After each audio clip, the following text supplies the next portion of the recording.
What's going on, everyone? This is ODC, it's me, and I'm back with another action figure review. This is my review of the Star Wars Black Series Entertainment Earth exclusive 4-pack of, here we have the R2-Q5, we have the White Pauldron Sand Trooper, we have Lieutenant, excuse me if I'm pronouncing the name incorrectly, Axio, I believe. I'm just going to go with that name. And then we have the Crimson Stormtrooper. A pretty nice 4-pack. Unfortunately, I wish the price was a little bit better with this 4-pack. Right off the bat, it's $99. And that's offered on Entertainment Earth's website. You can actually find them on Amazon, as well as I've seen a couple people on Facebook post that they were at someone's, I believe in Florida, posted that they were at a Toys R Us. So I don't know how a Toys R Us got a shipment of these because they're Entertainment Earth exclusive, but I have seen them there. I wouldn't go hunting at your Toys R Us for these because I doubt that they're there, but yeah, you can also find these on eBay for around the $85 range right now. Same thing on Amazon, and yeah. So I actually picked this up. I picked up one set from Entertainment Earth and then one set from Amazon. So I spent the $99 for the pre-order, which I'm kind of regretting now. But I did buy another set for $80. So it wasn't too bad. I'm pretty happy with spending the $80, but not the $99. It's for reasons that, I don't know, a little bit of, I would say, lack of accessories when it comes to R5, or, excuse me, R2-Q5. I'm sorry if I said R5. I don't know why the hell I said that. R2-Q5, he doesn't come, I mean, he comes with the same features as R2-D2, and he's pretty much the same thing. He's just painted a different color. He even has the same features as R2. But the thing is that he doesn't come with all the attachments like R2-D2, like you would hope. So, I mean, that's kind of a letdown, to me at least. I mean, that we should at least get the same accessories that R2 was offered. I don't know, that's just me. But I would have liked a little bit more with him. The lieutenant here, I didn't have a problem with him. He's pretty much accurate to what his character was supposed to look like in the original trilogy. He was actually cut from the film. I believe he was supposed to have a big fighter pilot scene, but that did not occur, so he was cut from the film. So he's actually an expanded universe character. Really, the only difference between this and a regular TIE Fighter pilot, and I'll show you the difference, but I'll just tell you right now, is the symbol right here, the little silver triangle with the different symbols right there in the middle of the helmet. Everything else is pretty much just a re-release. Except for that little piece painted right there. So, I mean, I would guess if you buy yourself a regular TIE Fighter pilot, you could just paint that if you are so inclined to do that. But I think the real selling point here is the Sand Trooper. I don't know. Something about these Sand Troopers, I just really like the way they look. Not to say that this body hasn't been released. These are all pretty much re-releases. But I think this is the real selling point here. He comes with the most accessories. He comes with his backpack, and he comes with, what do we call it, a DLT-19, and I believe this is the T-21 blaster, heavy blaster. So, I mean, and he also comes with a White Pauldron shoulder pad, and it's never been used before, the white, so... we've gotten red and black, but no, or I shouldn't say red, I should say orangey, red, whatever the hell you want to call it. I'll just go with red. Red and black, but now we finally have a white one. So that's pretty cool. I do like that. And it actually signifies that he is a sergeant, so that's how you know. And the Crimson Stormtrooper is, I mean, pretty much just a red plastic Stormtrooper. He's never been seen in any films. There are a couple things you can read up on for the Crimson Stormtroopers. They're basically that has nothing to do with, you know, being the Emperor's specific guard or anything like that. They're basically just in warm weather climates, and they're given red armor for some reason. I guess it's to the red armor, similar to the shock troopers. They have a heavier armor, and this is also heat resistant, so they won't overheat or anything like that. But I mean, I guess it's just another way to sell a Stormtrooper when you really think about it. This whole set is pretty much just another reason, a little cash grab for Entertainment Earth, I guess. I mean, I bought two. I'm a sucker, I'll admit it. But I don't know, I guess I thought they had to offer a little bit more than was given. This R2 unit right here, it's pretty much the exact same thing. You have to twist the head to get the feet, the little middle foot up. So if you want to have him standing there, you can have him standing there like so. But I mean, he's pretty much the exact same clone of R2-D2, just painted in Imperial colors. So I mean, it's nice to have an Imperial style droid, don't get me wrong. And I guess if you wanted to go off of, you know, your own imagination, you could pair him up with either one of them or any other trooper. And he doesn't even come with the attachments for his thrusters on the side here. I believe these are removable. You can remove them because this is basically a clone of R2-D2. They just peg right in, see, as you can see right there.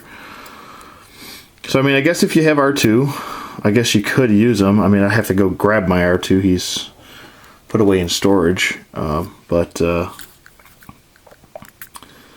I guess they would be different in color though, because I believe his were R2-D2s were blue, where R2-Q5 is black here.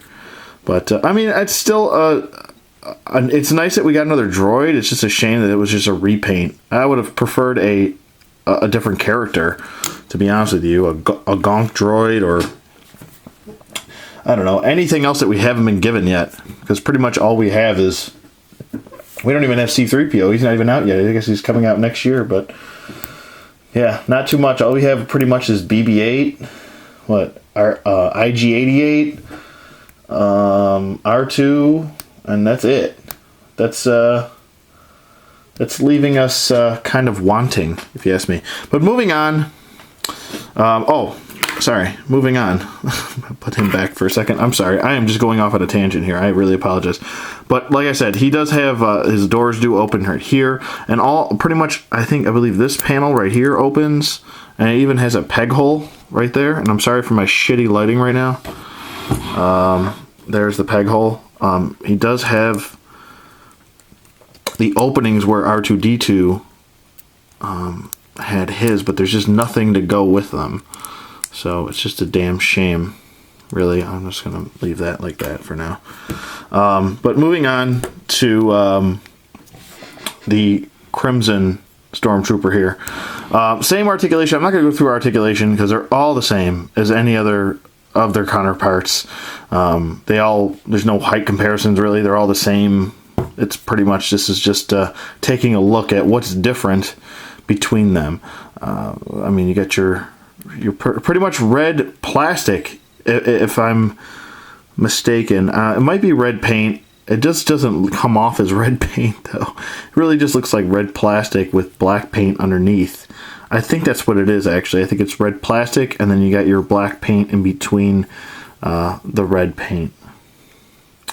So and it's coming off a little bit pinkish on camera as far as when I'm looking through the camera here.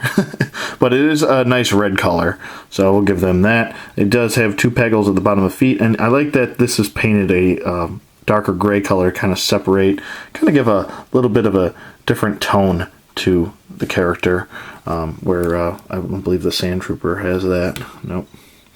I believe some of the regular Stormtroopers do have gray bottoms as well, but I think they're a little bit of a lighter gray, to be honest with you. He does come with a little bit of paint detail on the E11 blaster here, so that's not too bad. I do like the difference in paint, because I believe on the regular Stormtroopers they have blue notches right here on the helmet. So there's no blue notches, they're pretty much gray throughout, and even on the back of the helmet they are gray as well. So there's a little bit of a difference there,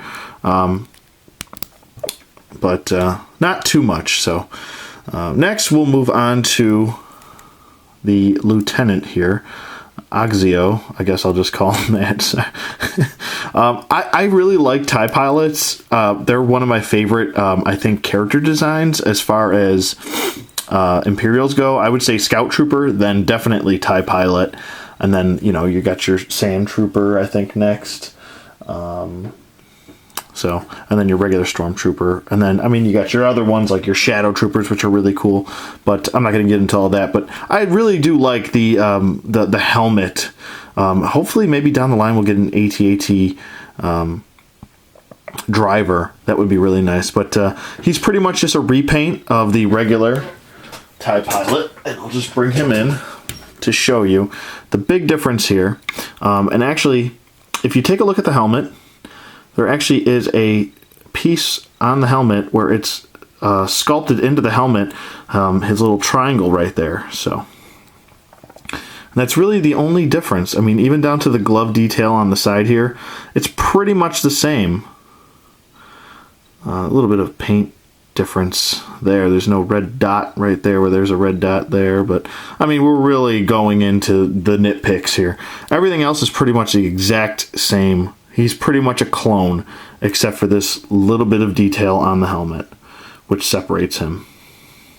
So, even the regulators here on their chest are painted the same here as far as I'm looking at them. All the paints line up proper. The back is pretty much just a black plastic. So there you go with that. But yeah, I mean, that's pretty much it, is that little bit of paint detail. So. And he does include an E11 blaster as well. Let's just check and see. Yep, it is painted. Just have that little bit of gray paint on the blaster, and you can just holster his weapon if you so choose. Hopefully, maybe down the line, since we got a Force Awakens TIE fighter, maybe we'll get a original trilogy TIE fighter. Or if you're so inclined, buy two and then paint one, I guess. Moving on to, I think, the selling point of the 4-pack, because of the accessories that he comes with, that he's used. The backpack looks pretty good. I actually don't think I've reviewed a Sand Trooper yet. So this is my first Sand Trooper review, which is, I don't know why I haven't reviewed one. But he looks really good. The backpack just pegs right in, and this pocket piece just kind of lies over. But really good paint detail going throughout here. I really like the paint detail on his shoulders, on his arms, on the back. It's pretty consistent throughout the whole figure. And I really do like it. I like the difference, the different pauldron here, the different shoulder pad. I think that looks good. I like you really get a good sense that it is pretty. He's been in the desert for a little bit, so I can dig that. His blaster looks really good.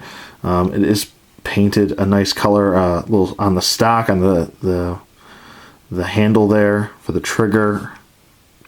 Even these wires that go into the T-21 are painted gold, and then you have his grip right there, and then you have a nice little gray paint for the I guess I don't know what you call that, a holder piece, but I think he looks really good. I think overall it's definitely not worth the $100 that you're gonna spend. Yeah, I would say hold off if you find it for $100 and save your money. Or just find it on eBay or find it on Amazon for around $80. That's what I'd spend.